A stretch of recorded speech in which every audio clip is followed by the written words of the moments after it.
Stories of Ikigai. Are you good at what you do? Do you love what you're doing? Are you serving a need? And do you feel rewarded? In this podcast, you'll hear how others discover their Ikigai with the hope that it'll help you discover yours. Hi, everyone. This is Stories of Ikigai, and I'm your host, Mika Domingo.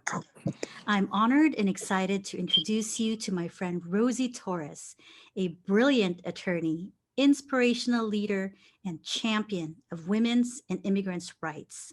Rosie was elected to the school board representing District 5 and served for 8 years. And in that role, she helped pass the ethnic studies policy offered to all freshmen as an AG requirement, the sanctuary district policy to protect our most vulnerable population of newcomers, immigrant, and Muslim children. Previously, Rosie served as a deputy county counsel and then as a deputy district attorney for San Joaquin County. She is now the founding attorney and CEO of Torres Law Group in Oakland, California, serving the community as a bilingual attorney in personal injury matters. Welcome to the show, Rosie. How are you?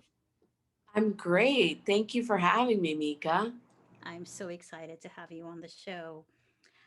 Let's talk about your early years and share what your younger years, what that was like, and how those years helped shape who you are today.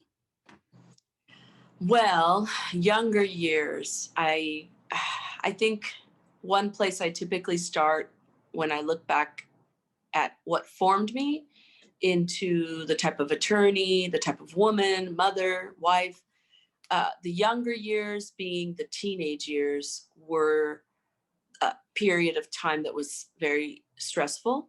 Our family was similar to many in that my parents separated and eventually divorced.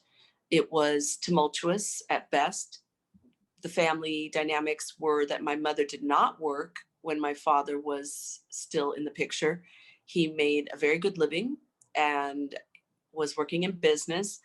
Once he left for good, and that was it. We didn't see him, hear from him, get any money from him, and so it was difficult for my mother, who had to go out and work, taking jobs that were from low skill, low pay, and oftentimes working multiple shifts in one day, to the point where she figured out how to make more money by working graveyard at a hospital in the office. So I had a lot of time unsupervised at a time where I was also kind of angry, I guess you could say, as a teenager.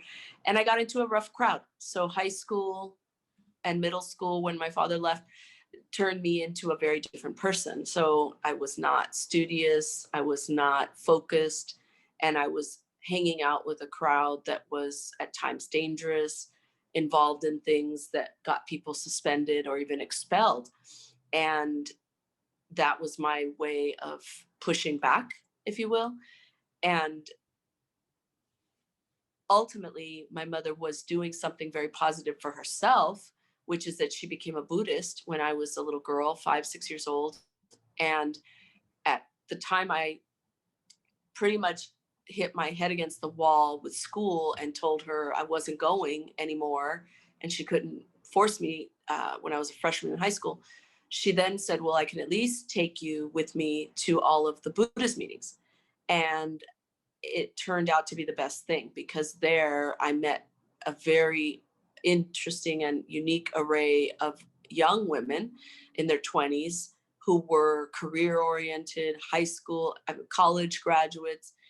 And it was not something that I saw in my family, and I didn't see it in my environment. And that just kind of woke up something that shifted for me, which is what I attribute to today: mentors, role models, and becoming one myself, knowing that so many young people are starving for someone in their life to help them understand what are their capabilities, what can they do, what can they accomplish, there's no limit. And especially, young people, they have all the time on their side to make something of themselves, right? As we get older and a new decade passes, we think, how much time do I have left to keep accomplishing my dreams? And that's a really interesting thing. So yeah, those are the early days. So that's very interesting as far as your background and having those challenges with your parents and your dad in particular making the decision that he made, and your mother's decision to practice Buddhism, which really was a turning point for you because she exposed you to a diverse group of professionals who became your lifelong mentors. And a lot of them are role models, and you are also now a role model to a lot of individuals. So, as far as your experience, that transition period, learning about yourself and what you want to do, i- i- can you talk about a particular moment, if there was one, when you realized what you wanted to do career wise? Sure. There are definitely a lot of moments that I recount when asked questions like this, and they pretty much always revolve around comparing what is a very intense struggle for a woman without college, a woman without work skills, which was my mother when she had to go into the workforce. I was 12 when my parents divorced, and she was 30. She had me at 18. So she was 30, which I now see as this really young age, right? Yeah. And to go out into the workforce for the first time as a single mother and be 30 and not have skills, that's really hard. So I saw the struggle. Our light bill wasn't paid some months. When the light bill was paid, then the next month we might not have PG&E paid for the last week of the month, or the water bill. So she did this juggle that many families in America do. She did the juggle. And what I knew was that I wanted to get a good college education. I knew I'd have to pay for it myself. And I wanted to never rely on anyone and never maybe even get married. And so when I saw these strong, independent, well-educated young Buddhist women driving a nice sports car, wearing nice clothes, maybe even sporting a fancy watch, I thought, that's what I want. And it's not just the material, it's more the confidence that someone can have. And many a time they were women of color, they were Asian, they were African American. There were some Latinas at the church, and that comparing and contrasting, I'm at home, I see my mother struggling with bills, I see my aunt struggling with bills. My grandmother was a single mother and struggled and had only a fifth grade education. And then here I am becoming an attorney, elected official. And it's such a bright star in my family, right? We didn't Yeah. come from judges, and we didn't come from business people, and we didn't come from people with PhDs and all of the bells and whistles. So it was always that ability to see one thing and then living another. So the mentors I had along the way, one of them in particular was an African American friend who was also half Japanese, and I became very close with her because she was intriguing to me. She was beautiful. She was 6 feet tall. She drove a very nice sports car. And her attitude was, look, I work in an all male dominated field. I'm a stockbroker. And I said, well, what's a stockbroker? And, she broke it down for me. But the main thing was, as a Black woman, she was the first in her company to be hired as a Black woman. And she, explained to me, my clients only invest $1 million or more. So these are big clients that I'm working for. And they've never hired someone who looks like me. And it was not to say that she enjoyed every minute of it, because she said, this is hard. These people mistreat me. They talk behind my back. They steal clients from me. They don't want to see me succeed. And I'll tell you, what I've learned about myself is that I love a challenge. And I went into a field, the law, where a Latina woman is often going to be mistreated, whether it be the other lawyer, maybe not talking to you professionally, but talking down to you, or walking into court and being told, interpreters are only allowed to sit here and lawyers sit over there. And I, of course, flash my business card. And, at that point, whoever is saying this to me is in shock because I don't look like a lawyer in their mind. And this was probably 15 years ago, the last time it happened to me. So things have changed, not tremendously, but things have changed. And it's this idea of I can be anywhere I want and I will do anything I want if I choose to or set my mind to it. And that friend many years ago was someone who put that idea in my head and made that impact. That's very inspiring. And to see somebody who's also a person of color break ceilings, and you've Yeah. observed what she was able to accomplish.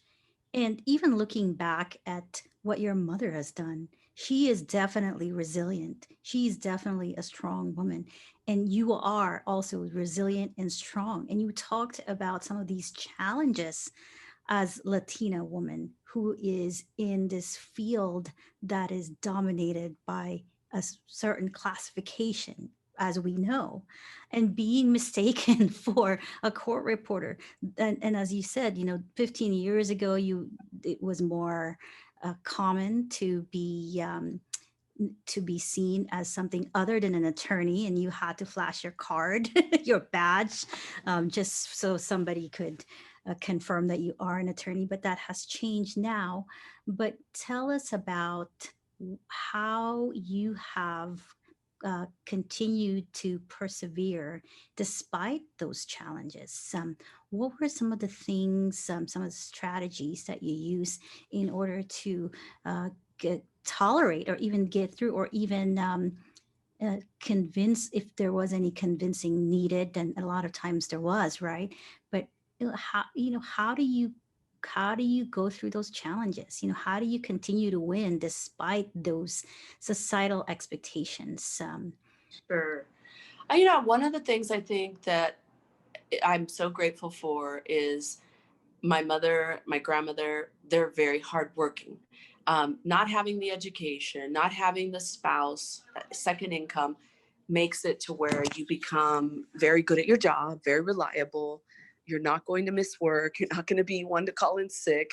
I saw that, right? And those are values that we need today. And as an employer, I don't often have employees that have mimicked what I was like at 22 or 23 or 24, because I might be giving, someone a break right out of college to get started. And, being reliable, going the extra mile, and being able to get the job done is really critical. And that's how I was raised. I saw that, and it was expected of me.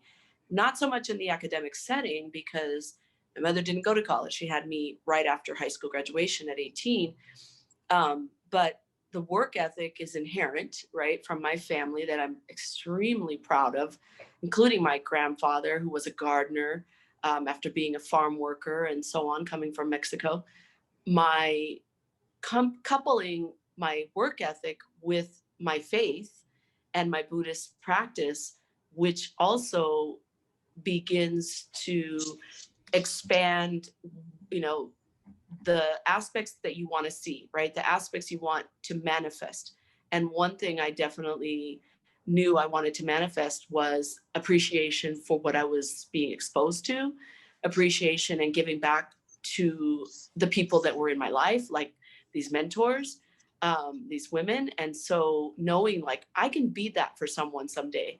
I want to be that for someone someday, because that was a very pivotal shift in my life, to go from hanging out at high school with people who were not only getting in trouble at school or cutting so much class and getting suspended, but also getting arrested, selling drugs, or friends of mine were getting pregnant and getting forced into alternative programs, or just dropping out. And so I was living like the double life, these were my friends, and I didn't feel comfortable turning my back on them as I started to practice Buddhism at 13, 14 years old, and seeing that I have so much potential. Don't waste it.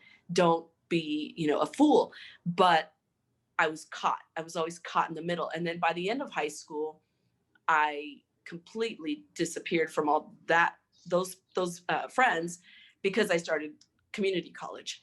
And they weren't going to go to college because I remember asking people, and they're like, college? No, I got to get a job. I got to pay my mom rent. She's expecting me to contribute. And, that very short-sighted way of living, if you're a person who's coming from poverty, paying the bills and the immediacy of living paycheck to paycheck versus investing in yourself for the long haul. And so what could I possibly do with a minimum wage check of just a few $100s every 2 weeks, as opposed to getting a college degree and then eventually a law degree and making thousands of dollars a week, right? So I definitely feel like my faith coupled with my family's work ethic and what I saw of immigrants in my family, nobody gives us a handout. And so the ability to invest in myself, I paid for community college. Even that very beginning, my mother said, I can't even help you with books. And then I paid for, finished my bachelor's degree and I studied business. I said, well, I'm not going to depend on anyone. I'm going to go into business like these women I know, stockbroker and banker and all these others. And lo and behold, I met a lawyer at my Buddhist meetings. And I just loved her story of overcoming and struggle and being the first at her, company and being the first and to do this and that. And I just kept thinking, there's really no limit that we can do. It's always up to us, right? Make the decision. People put limits on us or think we have limits just because of what our skin looks like or what have you. But none of that is real. None of that is true unless we decide to believe it. So that's a little bit of my story. Well, I definitely agree with you as to the idea that we are the creator of our own destiny. And I see with your incredible work ethic and your Buddhist faith, and also your determination to go on a different path, from your friends who were involved with other, vices. That took a conscious effort to make a different outcome.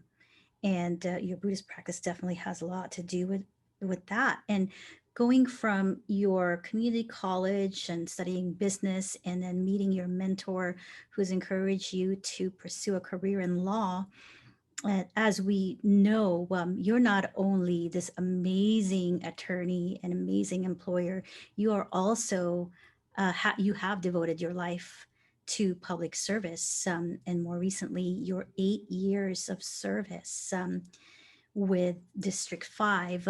How did you become interested in a life of service?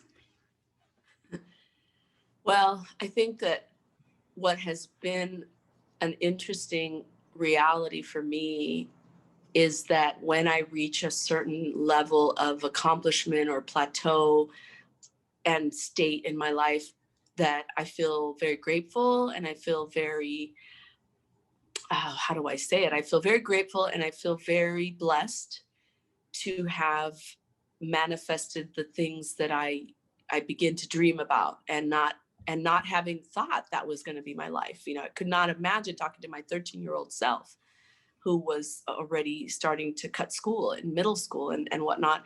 I reached that pinnacle, if you will, opening my business, moving from San Joaquin County, Stockton in particular, to Oakland. And my daughter, I have a daughter, she was 5 and I was a single mother. Eventually, business was very strong and my business was very successful because I was a Spanish-speaking Latina attorney, and it was not easy to find many Spanish-speaking attorneys in 2004. And after several years of growing and even tweaking things about my business, because we went through a recession in 2009, 3 years of business being pretty difficult, but I was always creative and crafty instead of just closing up shop. I think that I found myself looking, what's the next challenge? What's the next thing you can do? And prove that you can, you can do more. And ultimately, I was introduced to different women that I met at, for instance, I got involved in the Chamber of Commerce. I got involved in youth organizations and helped train students for mock trials that were in high schools here in Oakland. And then I helped women who were running for office. One of my friends was running for city council, and I really so enjoyed being around a campaign and the energy that goes into this person is going to be the next city council member, and here are her ideas, and here's what she's going to bring to the city of Oakland. And working on this friends campaign was so infectious that I got on the board of directors of a group called East Bay Women's Political Caucus. And my good friend became president, and I was instrumental in helping bring more women of color as the old guard was leaving, old guard being women who were white, who were Jewish primarily. And they kept saying, we need more Latinas and we need more African-American and Asian women to take over. We've been doing this for 40 years. Come on, ladies. Right. So we did. We brought in, we infiltrated. And then when I was given the opportunity to run for office, I told myself, wow, you've been fighting for all these other women, and especially women of color, to be having a seat at the table of decision making, policy making, budgets. And I initially said no when I was asked to run for school board because I was running my business and my daughter was only 12, and I knew it would be a huge sacrifice to miss so much of her growing up.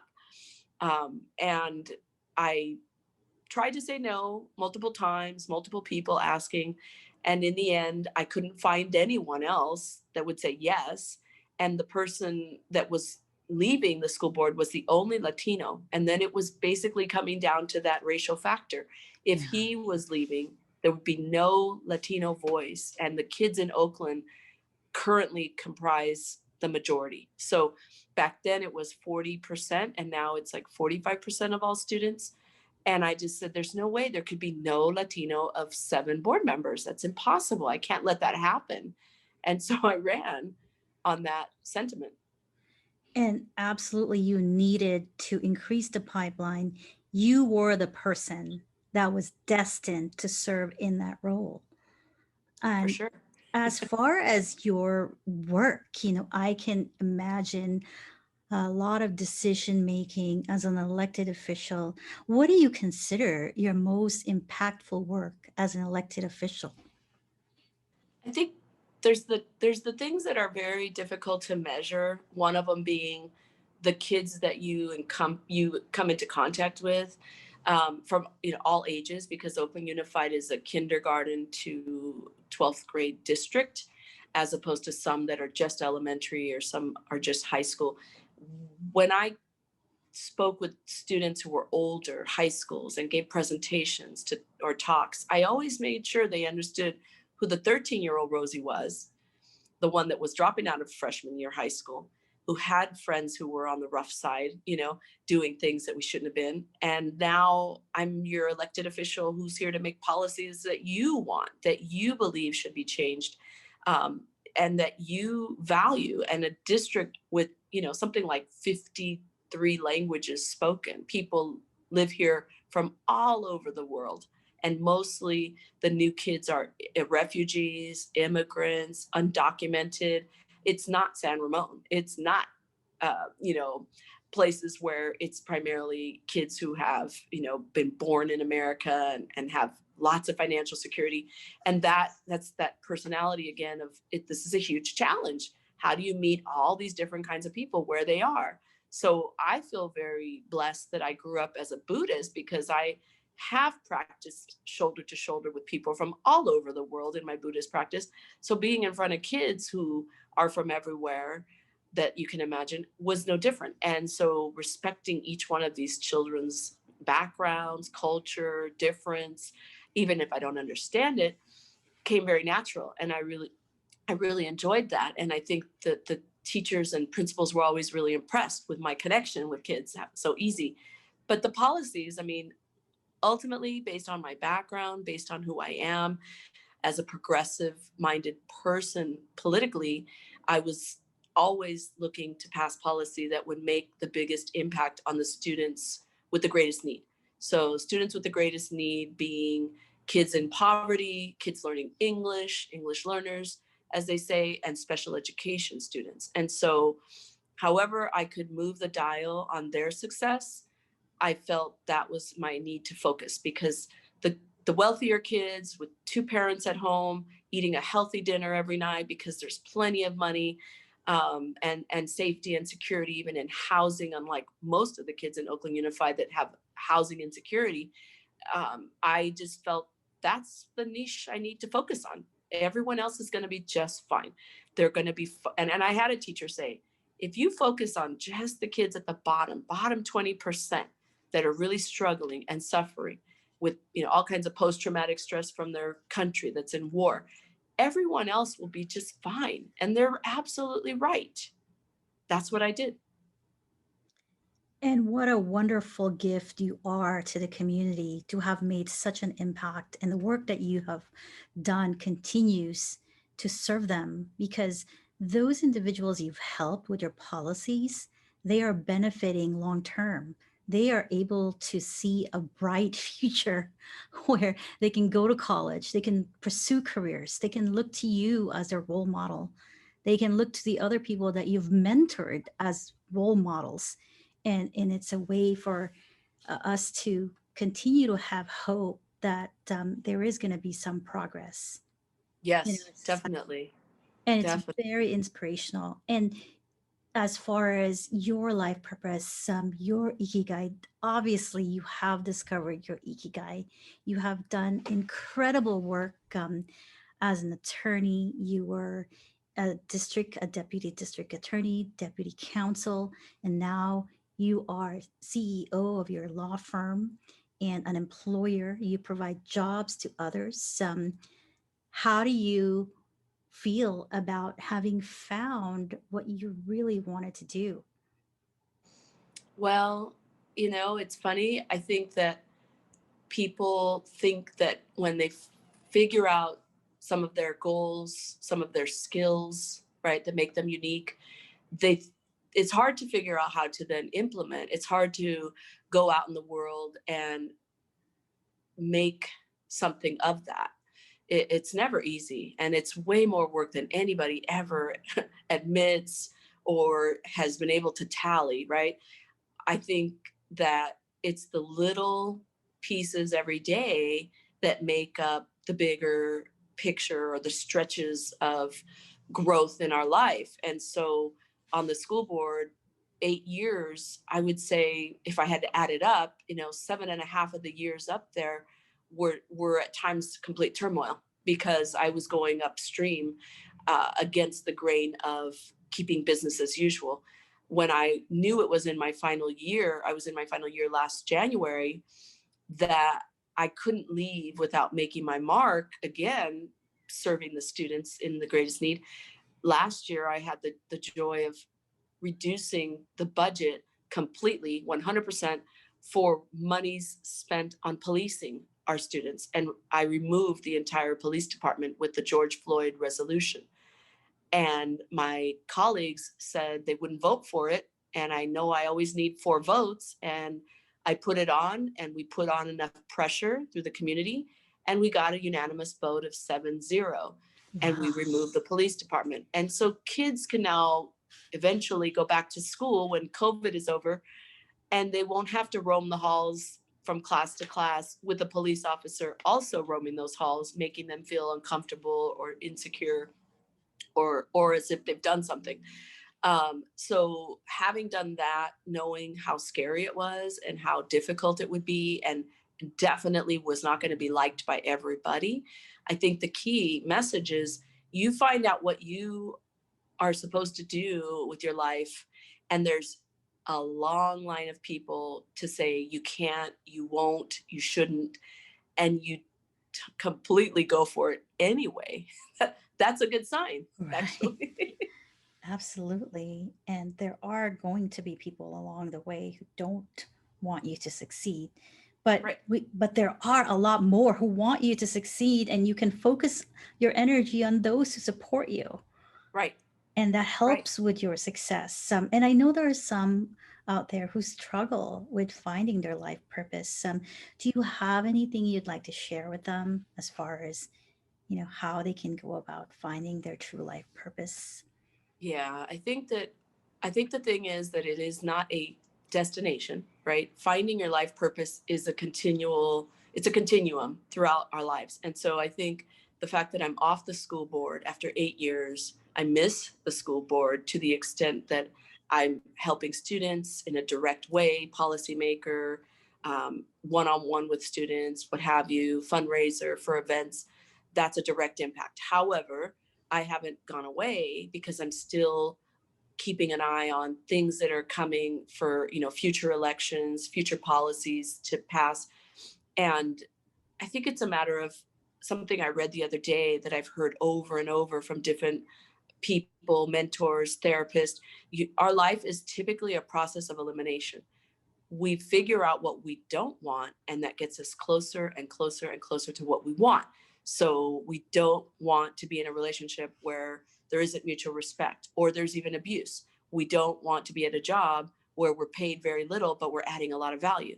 We don't want to live in a place where, it takes 2 hours to get to our dream job. We have to move. We have to figure out, save, what have you. Process of elimination. So when people say, I don't really know what I'm going to do with my life, start where you are, figuring out, what you can do in the immediate future, and then go from there, whether it's finishing that college degree, whether it's getting another degree, whether it's changing jobs or taking a second job because something else is intriguing. I really think that I've done so many jobs. My God, to put myself through college, I did it all. And all those jobs serve me with my clients because my clients have all kinds of jobs, low paid jobs, so on and so forth, retail, you name it. They can And relate. I can relate to You their can relate. struggle. I can relate to how they're living paycheck to paycheck. So it's interesting, I think that if we just constantly recognize that finding our true purpose is a constant, it's a forever, and associating with people who are already feeling that they're in that vibe and they're growing, always looking for more ways to expand their abilities, their giving back and so on. Relating to people who are like that is what helps push you. If you're with people who are just in complaint mode, probably you're in complaint mode because you haven't even bothered to notice it. If you're around people who are always pushing themselves to be better, probably you're one of those people. So just like in high school, my mother said to me when I first started going to the Buddhist meetings, if you want to know where you're going, look at the people you're hanging out with, Rosie. You're no different. And I felt so insulted because I felt like I wasn't really the drug dealer guy. I wasn't really the girl who got pregnant. I wasn't really the guy who got suspended for coming to school drunk. But I was hanging out with all these people and I was doing things when I was cutting school, but I wasn't seeing the mirror. And a lot of us are like that, even into adulthood. We're not looking in the mirror at our environment. We're creating our environment. So pick wisely. Exactly. Self reflection and surrounding yourself with like minded people, people who are there to support you, lift your spirit, and celebrate your success, as opposed to those who complain all the Yeah. time and don't do anything about it. Yeah. That definitely can change the direction of your life. Right. And just knowing that you have the ability to control what happens to you, everything begins with your thought. That's right. And as far as how everything begins with a thought, knowing what you've done so far, the incredible work you've done for the community, I imagine as far as what you are thinking about doing next, there are quite a few things on the agenda. I just don't imagine you doing just a few things, having completed an 8-year term. I just, you're not the type of person who'll say, okay, I'm going to take a break. I mean, I see you looking at 2, 3 other projects. What is exciting? What excites you about the future? I think what excites me is always the fact that we're seeing, such great change because we had a president like Trump. It woke up the people who sit on the sidelines in politics that are people of color, men and women. It woke up the people who say, it is really sad that kids are in cages. Gosh, but we just can't do anything about it. It woke up so many people to the fact that our country never dealt with the racial strife and issues and the remnants of slavery that are everywhere. And it really, to me, was a magnet for the people that are progressive, that want to see equity, right? They want to see equity. They want to see advantage for everyone, or they want to see equality for everyone. Right. And I really attribute Trump's 4 years to being very instrumental. Now we see a vice president who is of African American and From Oakland. East Asian descent, from Oakland, right? Yes. From our hood. And so I'm excited about the future, because I think that being able to find more strong women of color, and in a state like this, Latinas, to step up to the plate and be candidates for political office, that's one of my goals. That's one of my focus, is developing an organization that will train them to go out and win and raise the money that they need, because that's a sad fact in American politics. The money has to be there. You have to raise it if you don't have it. And so that's one thing I'm very excited about, because that's what the anger led to, the anger of George Floyd, the anger of all the killings by police of many men of color. It leads people now to actually stepping into a role of action. So I'm excited by that. My own daughter at 22 is very much part of that movement. And, that gives me great hope to know that her generation is sick and tired, but doing something, not just sick and tired. And so there are generations that could have done something, but didn't. And so it's very interesting, this shift, this energy that's happening post-Trump. And so that's one thing. And then, of course, the practice of law is always challenging. I've got bigger and more complex personal injury cases, and associating with other attorneys that have done amazing things all over the country. It turns out, never thought my impact would be beyond California. Sometimes never think about it being beyond Northern California. But I've lately been associating new counsel on cases where they go anywhere in the country for their specialty in these accident cases.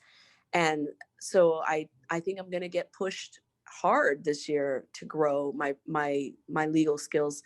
And that's fine, because now I'm not doing 2 full-time jobs like I was before for 8 years. So I'm filling the time with a lot of interesting things.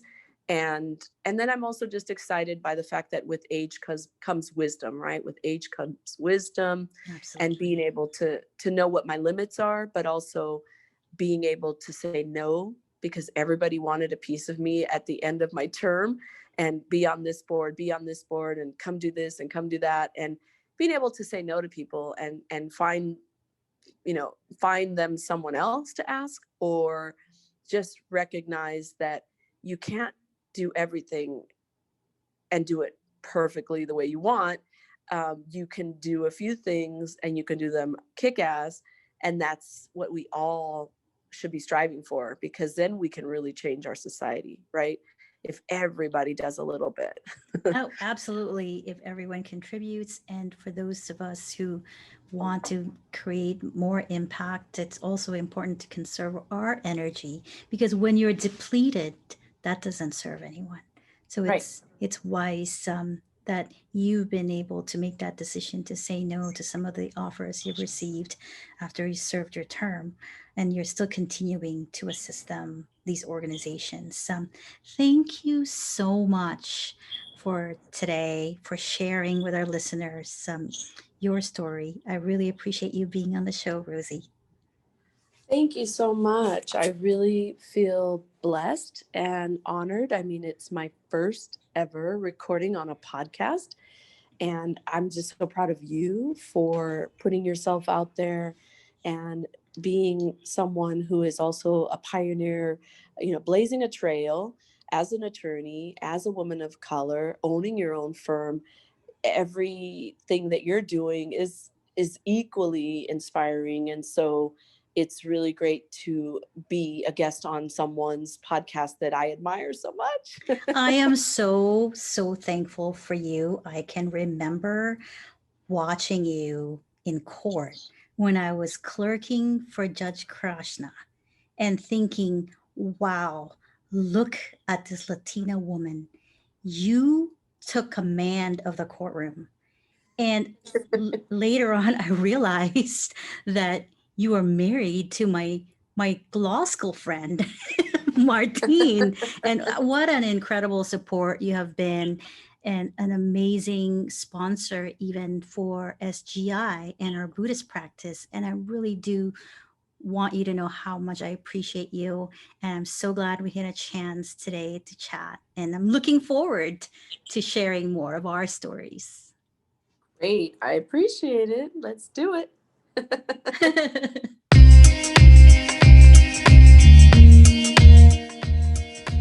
Thank you for listening.